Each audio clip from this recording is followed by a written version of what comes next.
When he first stepped into the chemistry lab, Daniel didn't feel like anyone special. He wasn't the smartest student in the class, nor the one who always had the right answer ready.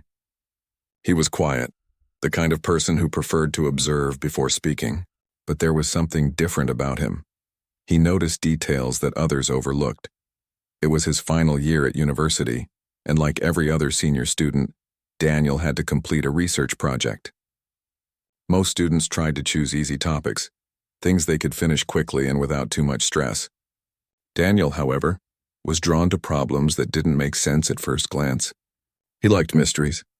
To him, science wasn't about memorizing formulas. It was about curiosity, about asking why something worked the way it did. One chilly morning, Daniel arrived at the lab early, long before anyone else. The fluorescent lights flickered to life as he set his bag down and opened his notebook. He had been assigned to recheck data from a long-term study done by the university's chemistry department.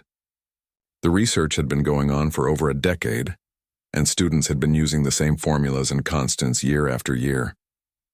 The professors often said, "This part of the project is well established, no need to change anything." But as Daniel flipped through the old records, he noticed something odd. The reaction rate constant, a number that determined how fast a particular chemical reaction occurred, didn't seem to match the data he was collecting. It was a small difference, something most people would ignore, but Daniel couldn't let it go. He leaned closer to the paper, tracing the numbers with his pen. "This doesn't add up," he whispered to himself. He checked the calculations again, running them through his calculator, then on his computer. Each time the results came out slightly off from the official value. Maybe I made a mistake, he thought. It had to be an error on his part. After all, the professors had been using that value for years. Surely dozens of graduate students before him had verified it. Still, he couldn't stop thinking about it. He scribbled notes in the margins, cross-checked the equations, and even reviewed the original paper that first published the formula. The same number appeared everywhere like an unshakable truth. That night, he couldn't sleep. His mind kept circling back to the numbers, replaying each calculation like a song stuck in his head. He imagined standing in front of his professor, pointing out the error, and immediately being told he must be wrong. The idea made his stomach twist. He respected his professors deeply. They were experts with decades of experience. What right did he, a student, have to question them? The next morning, Daniel arrived at the lab again before sunrise. The quiet hum of the air conditioner filled the room. He set up the experiment once more, carefully measuring every drop, every gram, every variable. If there was any doubt, he wanted the data to speak for itself. Hours passed. The reaction began to take shape in the test tubes, the solution slowly changing color as it reacted. He watched it closely, timing each stage, writing everything down. When the experiment finished, he compared the results with the theoretical value, and again the same inconsistency appeared. He double-checked his instruments. He calibrated the sensors. He even repeated the test with a new batch of chemicals. The outcome was always the same. That's when something inside him shifted. It wasn't confidence exactly, but a spark, the feeling that maybe, just maybe, he had found something real. Later that week, Daniel went to see his project supervisor, Professor Lewis, a kind but strict man known for his precision. Daniel hesitated outside the office door for a moment before knocking. "Come in," the professor said without looking up from his computer. Daniel stepped inside, holding his notebook close. "Sir, I think there might be a small problem with the rate constant used in the reaction study." Professor Lewis looked up, raising an eyebrow. "A problem? What kind of problem?" Daniel took a deep breath. "The numbers don't match the experimental results. I ran the test several times, but the constant seems to be slightly off." The professor leaned back in his chair. "That constant has been verified many times, Daniel. It's standard. Perhaps your equipment was not calibrated correctly." "I thought that too," Daniel said quickly, "but I checked everything twice. I even used a different setup in Lab 3. Same results." Professor Lewis frowned. He wasn't angry, but he clearly didn't believe him yet. "I see. Well, write a detailed report and send it to me. I'll take a look when I have time." Daniel nodded, though a small part of him felt disappointed. He knew the professor had dozens of other tasks waiting. Still, he wasn't going to let the idea die there. That evening he wrote a long report, carefully documenting every test, every calculation, and every observation. He included photos of the lab setup, graphs, and data logs. By the time he was done, it was nearly midnight. The next few days were quiet. Classes continued, students rushed between lectures, and Daniel kept working silently. But the curiosity grew stronger inside him. He couldn't stop thinking about the possibility that something in the data, something accepted for more than 10 years, could actually be wrong. One afternoon, while waiting for a reaction to finish, he overheard two graduate students talking near the lab sink. "I don't get why the results keep coming out slower than predicted," one of them said. "The math doesn't match reality." Daniel's ears perked up. He turned toward them. "Sorry, what reaction are you working on?" "The same catalyst reaction the department's been studying for years," the student replied. "We've been running it for our thesis, but the numbers don't line up with the expected rate constant. Professor says it's probably just minor lab error." Daniel felt a jolt of recognition. The same issue. The same inconsistency. It wasn't just him. He didn't say much then, but inside something solidified. Proof that the mismatch wasn't random. There was a real problem. That evening, he opened his laptop again and started tracing the formula's origin. The first paper that introduced the constant was written over a decade ago by one of the university's top professors, now retired. Daniel downloaded it along with the datasets and supplementary notes.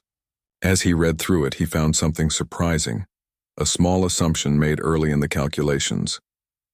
It wasn't wrong at first glance, but it relied on a condition that wasn't always true in the experiment's environment.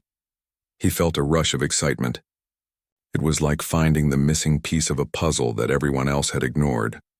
The next morning, Daniel emailed his professor again, attaching his latest report and pointing out the possible assumption error. Hours passed before a reply came. "Interesting observation," the professor wrote. "Let's discuss tomorrow."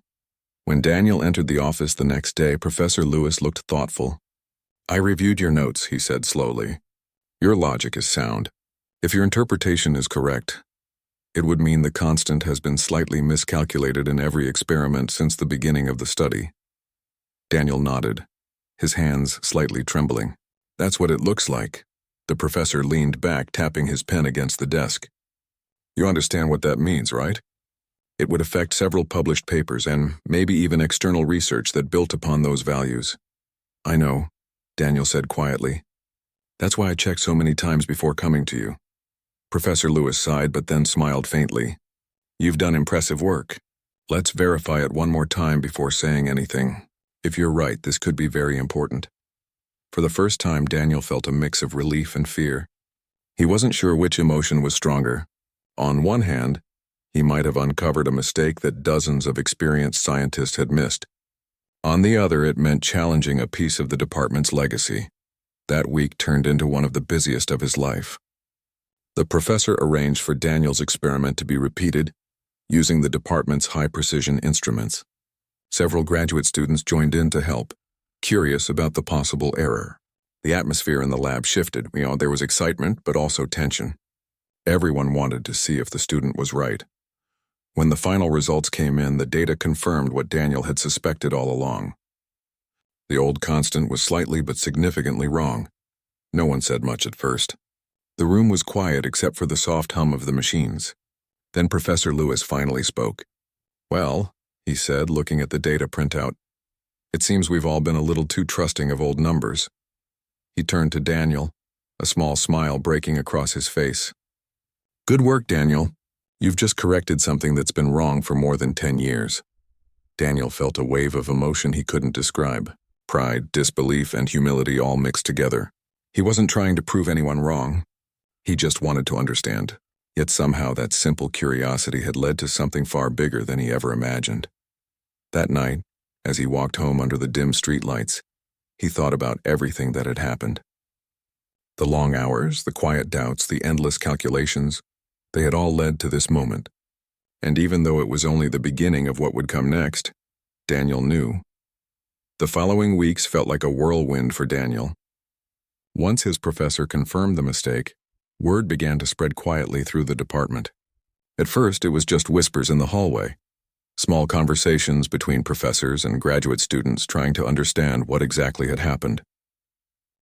Did you hear about the student who found an error in the old reaction data? Someone would say in the break room. Another would reply, yeah, but I doubt it's serious. Probably just a calculation adjustment. But soon the story grew. The data wasn't just a small adjustment. It affected a whole series of experiments that had been built on the wrong assumption. It meant that 10 years' worth of results, and maybe more when would need to be rechecked. Daniel tried to stay calm through it all. He didn't like being the center of attention. Every time he walked into the lab, he felt eyes following him, not out of anger but curiosity. Some people looked impressed. Others looked doubtful. One afternoon, Professor Lewis called him into a meeting with several senior faculty members. Daniel felt nervous as he walked into the conference room. Around the long table sat professors he had only seen during large lectures, respected scientists who had published dozens of research papers. The head of the department, a serious-looking woman named Dr. Patel, greeted him. "Daniel, thank you for coming," she said with a polite nod. "We've been reviewing your findings, and I must say it's quite remarkable." "Thank you," Daniel said softly, sitting down. Dr. Patel continued, "Your work shows that the rate constant used in multiple experiments has been slightly miscalculated. It appears the original paper from 2011 included a small assumption error that went unnoticed. We're still checking the full impact, but it's clear you found something significant." Daniel listened quietly, not sure what to say. He wasn't used to hearing professors talk to him like this. Another professor leaned forward. "You've done something very few undergraduates managed to do. You caught a systematic error that slipped past dozens of researchers. We'll need to correct several publications and reissue data tables." Daniel nodded. "I never meant to cause trouble," he said. "I just wanted to understand why the numbers didn't match." That made a few of them smile. "That's exactly what good science is," Dr. Patel said kindly. "It's not about being right. It's about being honest with the evidence." Still, not everyone in the room seemed happy. One older professor frowned and said, "It's embarrassing that something so basic went unnoticed for this long. We'll have to deal with questions from journals, funding bodies, even students. People will wonder how we missed it." The room grew quiet for a moment. Daniel felt a pang of guilt, even though he had done nothing wrong. He looked down at his hands, unsure if he should speak. Professor Lewis broke the silence. "Let's remember," he said, "Daniel didn't create the problem, he solved it. This is a good thing. Science corrects itself when someone's willing to ask hard questions." Dr. Patel nodded. "Exactly. The question now is how to handle the next steps. We'll need to validate the corrected data, contact the journals, and prepare a proper revision paper. Daniel, we'd like you to be part of that process." Daniel's head snapped up. "Me?" "Yes," she said. "You'll co-author the correction paper. You deserve the credit. You found the issue, and you've done careful work proving it." He was speechless for a moment. I'd be honored," he said finally. As the meeting ended, a few professors came up to him personally to shake his hand. Their smiles were genuine, though he could still sense a little discomfort, the kind that comes when long-standing ideas are challenged. But Daniel didn't let that bother him. He was grateful that they took his discovery seriously. After that day, things moved quickly. The department began reviewing all the old data, and Daniel worked closely with Professor Lewis and 2 graduate students to test new samples. The results were consistent with his correction every single time. Outside the lab, though, word began to spread beyond the university. A visiting professor from another college had heard about Daniel's discovery and came to see the data himself. He was a specialist in chemical kinetics, the very field the error was related to. When he arrived, Daniel felt a bit nervous. The man was well known, someone whose work was cited in many journals. The professor reviewed Daniel's calculations in silence for a few minutes, occasionally adjusting his glasses and nodding to himself. Finally, he looked up and smiled. "This is solid work," he said. "Very careful, very precise. You've done something important here, Daniel. The assumption error you caught is small, but its effect grows over time in calculations, and that's why no one noticed. It's like a quiet ripple that turns into a wave." Daniel exhaled, relieved. Coming from someone of that reputation, those words meant everything. Over the next few months, Daniel's correction was independently verified by researchers at 2 other universities. They all reached the same conclusion. The long-used constant had been wrong. It wasn't a catastrophic mistake. but it changed the accuracy of several chemical models that scientists relied on. The department decided to publish a formal correction paper in a respected journal. Professor Lewis asked Daniel to help write it. At first, Daniel wasn't sure how to start. The idea of writing something that would be read by scientists around the world felt overwhelming. But Lewis guided him through it, showing him how to explain the findings clearly and humbly. The paper went through several rounds of review before being accepted. When it was finally published, Daniel's name appeared alongside his professors as one of the authors. It was surreal. Soon after, a few science blogs picked up the story. The headlines read things like, "University student corrects long-standing error in chemical equation." How curiosity led to a 10-year correction in research data. At first, Daniel didn't pay much attention to it. He was never the kind of person who liked fame or attention. But one morning, his inbox started filling up with messages, not from reporters or strangers, but from scientists and students around the world. Some wrote to congratulate him. Others asked technical questions. A few simply said his story had inspired them to look at their own data more carefully. One message in particular stood out. It came from a chemistry professor in another country who had been using the same rate constant in his own research. He wrote, "Thank you for catching this. We've adjusted our experiments based on your correction, and our models now match the observed results perfectly. You've done something valuable for the whole community." Daniel read it twice, hardly believing it. The realization hit him slowly. His small discovery, something that began with a single confusing number in a notebook, had now traveled around the world. But not everything was easy. A few older researchers criticized the department for allowing a mistake to persist so long. Others questioned how a student had caught what multiple peer-reviewed papers had missed. Daniel learned quickly that even in science, pride could sometimes get in the way of progress. Still, he kept his focus. Whenever anyone asked how he felt about correcting his professors, he always gave the same simple answer. "I didn't correct them. I corrected the numbers." Science belongs to everyone who looks for the truth. Those words eventually reached Dr. Patel, who quoted them during a university seminar. "That's the kind of humility we need in research," she said. Truth before ego. As the months went on, Daniel continued helping the department update its data archives. The corrected constant was added to the university's online research database, and other institutions began referencing it in their own studies. One afternoon, as he was packing up his notes after another long day, Professor Lewis stopped by the lab. "You've handled this whole thing very well," he said. "It's not easy standing by your findings when people question you." Daniel smiled faintly. "I just wanted to be sure. That's all." Lewis nodded. "That's the mark of a real scientist. Not someone who's sure they're right, but someone who keeps checking until they can't be wrong." Daniel didn't say anything, but those words stayed with him. A few weeks later, the university held a small ceremony, recognizing student achievements.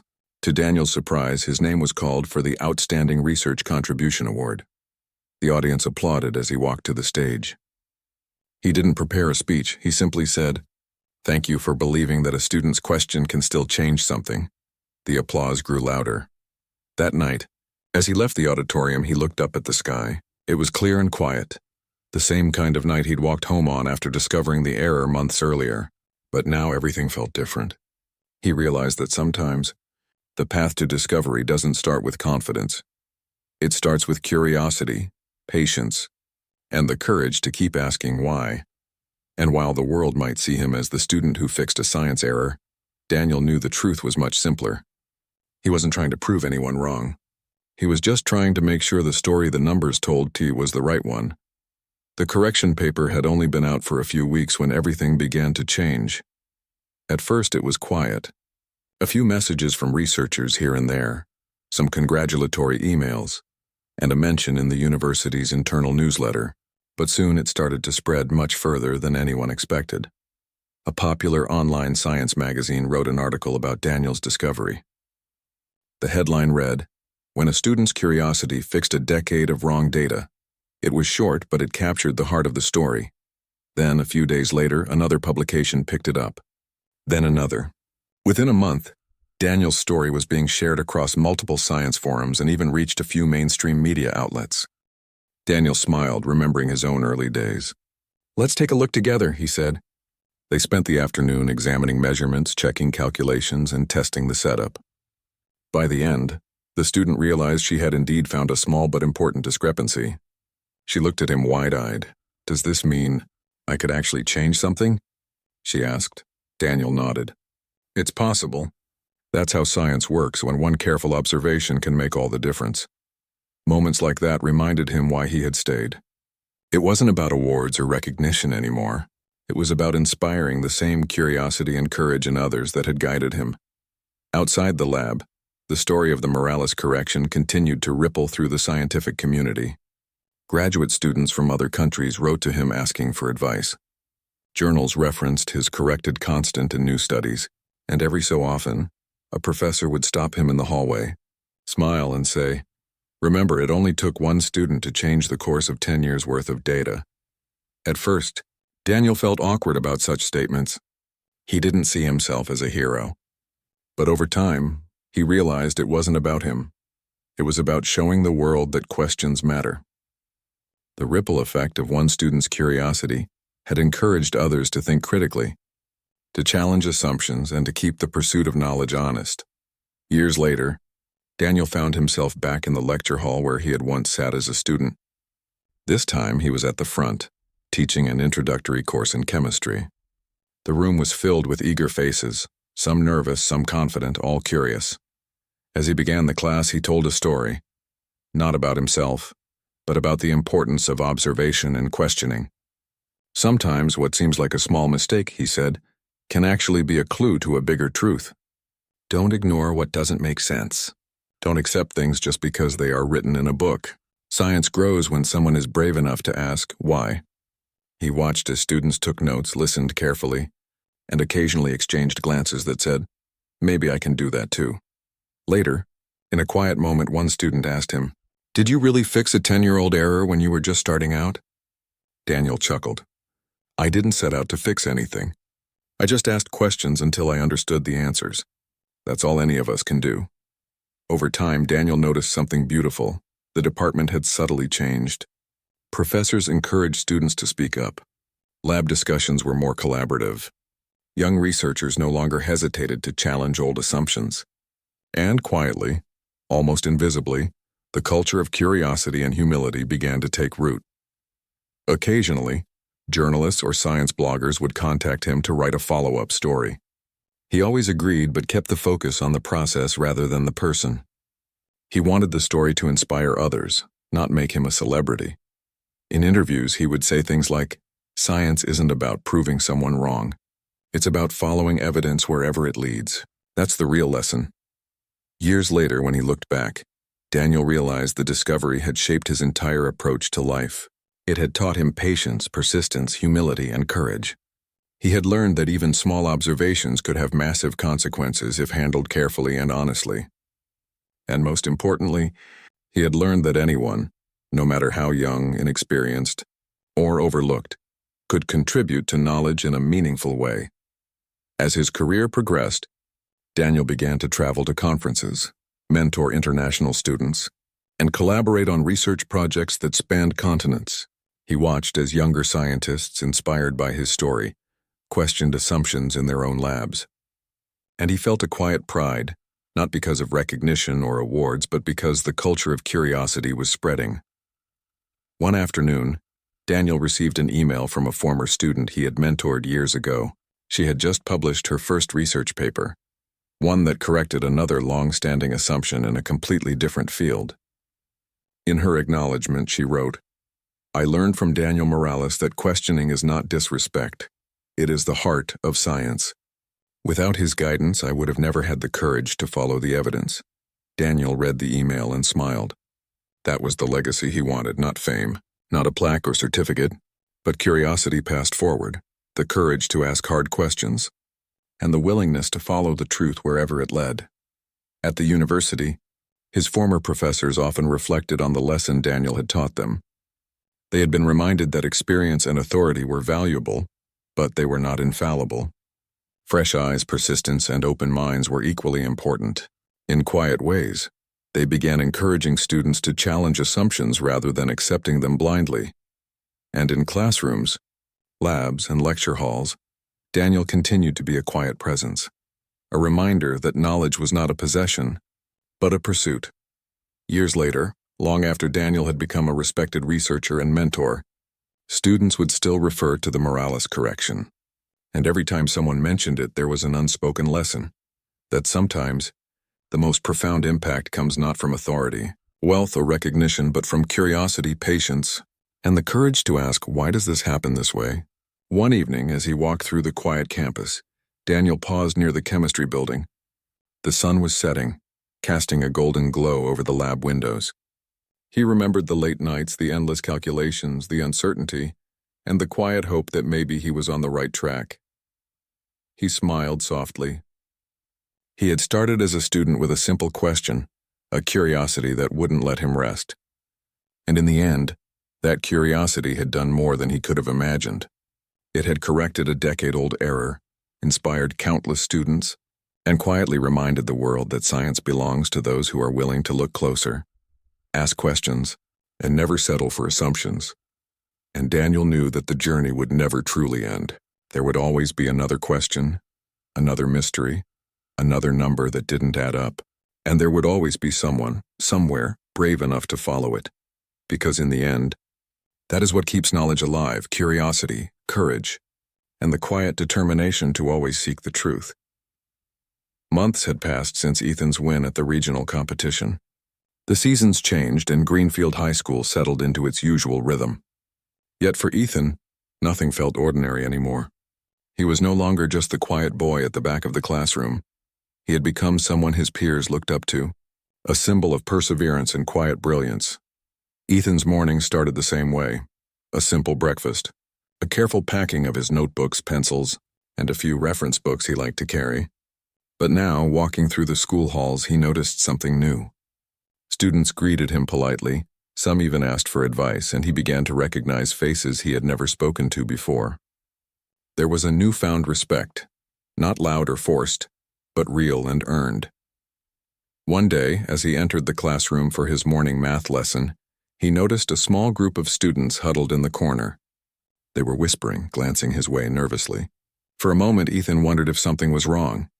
"Ethan," one of them finally said, stepping forward, "could you help us with this problem? We've been stuck on it for hours." Ethan glanced at the papers they held. It was a difficult equation, one that required thinking beyond the regular class material. But he didn't hesitate. "Sure," he said, and took a seat beside them. For the next 20 minutes, he guided them step by step, showing them how to break the problem into smaller parts and see the connections they had missed. Slowly, their faces lit up with understanding. One by one, they solved it, their excitement growing with each correct step. "That's amazing," one of them said, smiling widely. "I never thought we could figure it out." Ethan simply shrugged. "It's just about seeing the pattern. Once you do, it's not impossible anymore." That afternoon, Mr. Adams watched from his desk. He had always known Ethan was special, but watching him help other students quietly and patiently filled the teacher with pride. Ethan's influence was spreading.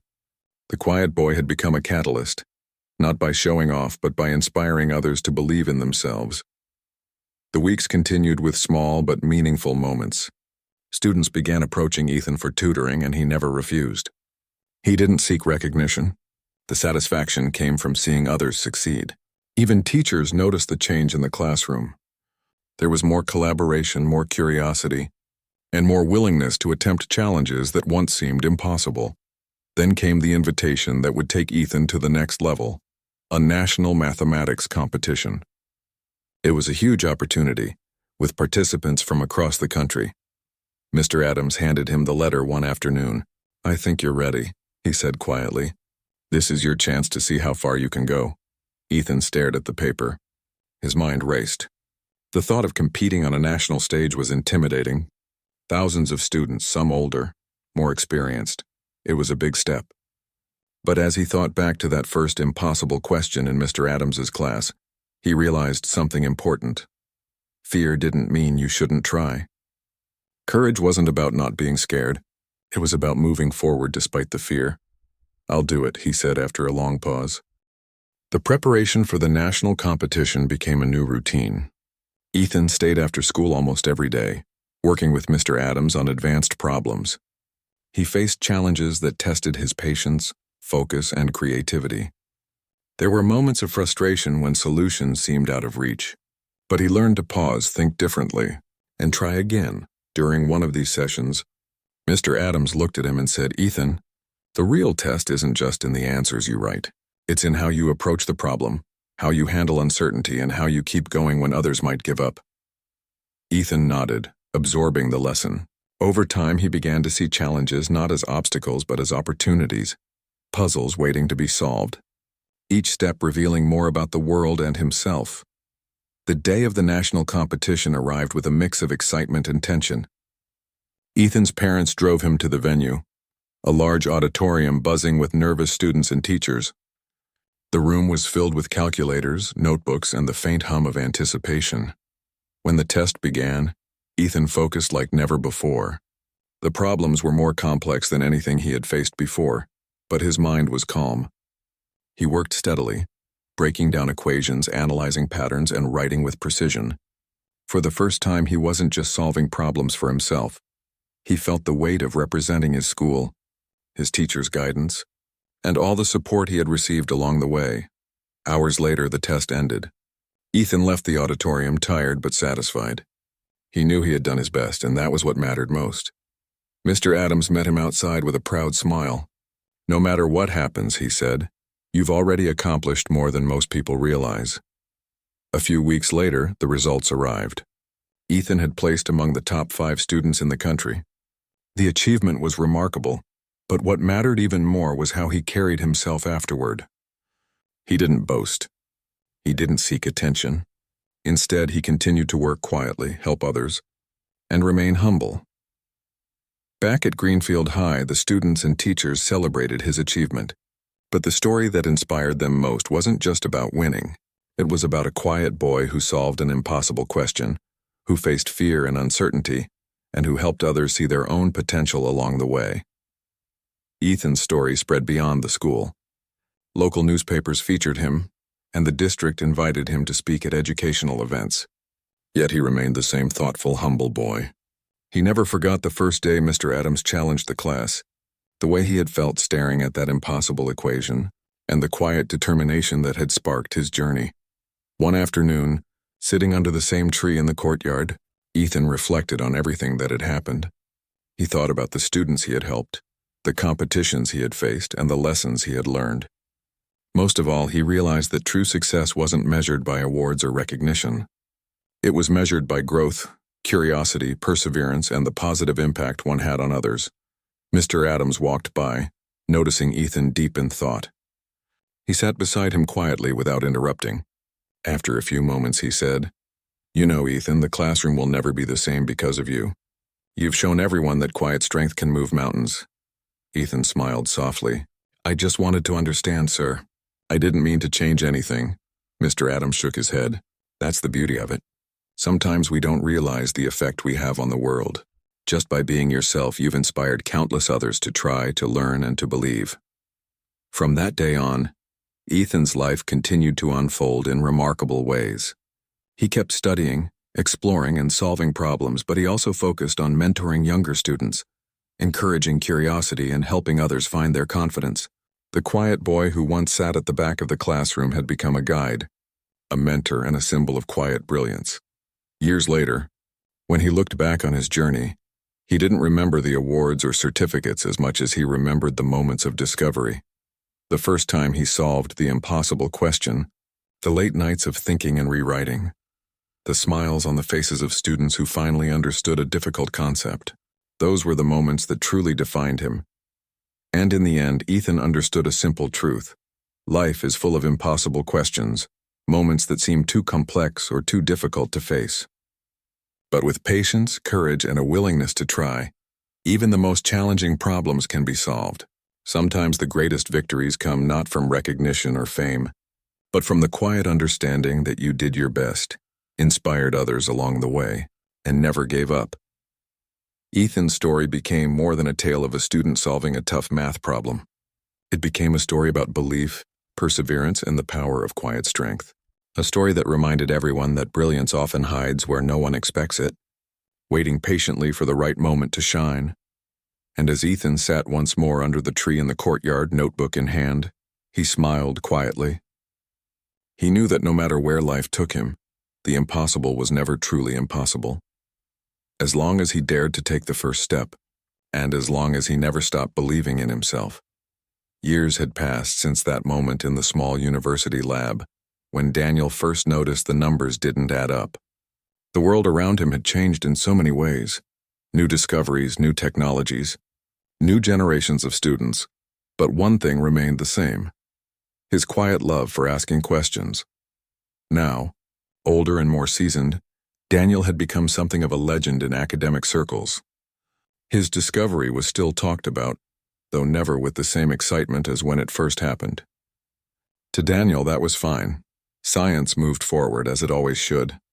What mattered most to him wasn't the fame or the memory of that correction. It was what came after. How people began to see questioning as an act of strength, not defiance. He had spent the last decade teaching, mentoring, and collaborating with researchers from around the world. Some of them were young and full of energy, eager to make their mark. Others were veterans of the field, still humbled by the idea that even the most accepted truths could change. Daniel had traveled to many countries by then, to conferences, research centers, and classrooms, always carrying the same message. His talks were simple and heartfelt, never filled with complicated jargon. He often said, "The purpose of science is not to defend what we know, but to discover what we don't," and every time, the audience listened closely, not because of his title, but because of the sincerity in his voice. Despite all the invitations and recognition, Daniel never forgot where it began, in that old lab with flickering lights and worn-out tables. Sometimes, when he returned to his university to visit, he would stop by that same room. The equipment was newer now, the walls freshly painted and the shelves neatly organized, but the spirit of curiosity was the same. One evening he stood by the window of the lab, looking out as the sun dipped below the horizon. The faint hum of experiments in progress filled the air. He could see a group of students laughing as they worked together, arguing playfully about a result that didn't make sense. He smiled quietly, remembering his younger self in their place, full of questions, unsure of everything but unwilling to let go of a mystery. Just then, a young research assistant noticed him. "Professor Morales," she said, a little surprised. "I didn't know you were visiting today." "I was just passing by," Daniel replied warmly. "I thought I'd take a look at the old lab." The student smiled. "We still talk about your discovery sometimes. It's kind of a legend here. They even tell first years about it during orientation, to remind them not to be afraid of asking questions." Daniel chuckled softly. "That's good. Questions are the heartbeat of science." She nodded, then hesitated. "Can I ask you something?" "Of course. What kept you going back then? When people didn't believe you?" Daniel thought for a moment, looking around the room that had once been his whole world. "Curiosity," he said finally, "and a bit of stubbornness. I didn't want to prove anyone wrong.